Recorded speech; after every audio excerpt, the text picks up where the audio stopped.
নমস্কার, খাস খবরে আপনাদের স্বাগত। আপনাদের সাথে রয়েছে আমি পপি। নজর রাখুন এই মুহূর্তের সংবাদে। সিপিআইএমের সভায় বিজেপির মণ্ডল নেতৃত্বে হামলা, আহত সিপিএম নেতৃত্ব, প্রতিবাদে থানা ঘেরাও, ঘটনা জয়পুর এলাকায়। রাজ্যে বিজেপি মতার জোর শাসক, বিরোধী দলে রয়েছে সিপিআইএম। মূলত শাসক দলীয় বিভিন্ন কর্মকাণ্ডের খোঁজখবর নেওয়া অন্যান্য বিরোধী দলগুলোর নিয়মমাফিক কাজ। এই ধরনের খোঁজখবর নিতে গিয়ে ৭ রামনগর বিধানসভার জয়পুর এলাকায় সিপিআইএমের একটি সভা চলছিল। সভার নেতৃত্বে ছিলেন সিপিআইএমের সদর জেলার প্রাক্তন সম্পাদক শুভাশিস গাঙ্গুলি। অন্যান্যদের মধ্যে উপস্থিত ছিলেন এলাকার প্রাক্তন বিধায়ক সহ অন্যান্যরা।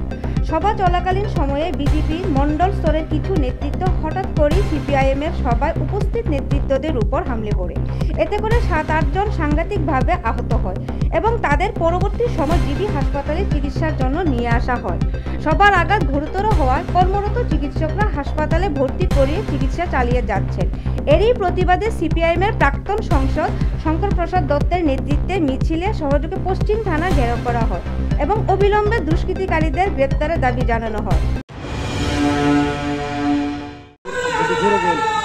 স্থানীয় সমস্যা নিয়ে জনগণের যে দুঃখ কষ্ট আছে, এই সমস্যাগুলো নিয়ে আমাদের পার্টি ভারতের কমিউনিস্ট পার্টি মার্ক্সবাদীর উদ্যোগে জয়পুর এলাকায় এই যে বাঁধের উপর যে বর্ডারের আগে যে ব্রিজটা আছে, ওই জায়গাতে সভা যখন সংগঠিত হচ্ছে, মানুষের কাছে যখন বক্তব্য তুলে ধরছিলেন সিপিআইএমের নেতৃত্বরা, আমাদের সদর মহকুমা কমিটির প্রাক্তন সম্পাদক, বর্তমানে সিপিআইএম ত্রিপুরা রাজ্য কমিটির সদস্য কমরেড শুভাশিস গাঙ্গুলির আলোচনা শেষ হয়েছে।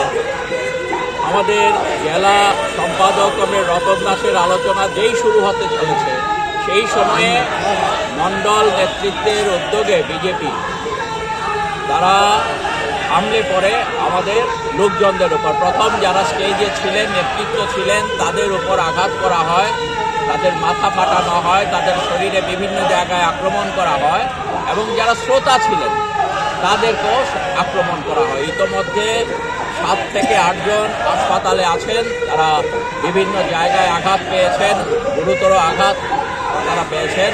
পুলিশের অনুমতি নিয়ে এই সমস্ত সভা করা হয়েছিল, কিন্তু পুলিশ পাশে থাকা সত্ত্বেও কোনো রকম ভূমিকা, দুষ্কৃতিকারীদের আটকানোর জন্যে কোনো রকম ভূমিকা পুলিশ পালন করেনি, বা পরবর্তী সময়েও পুলিশ তাদের গ্রেপ্তার করার জন্যে কোনো উদ্যোগ গ্রহণ করেনি।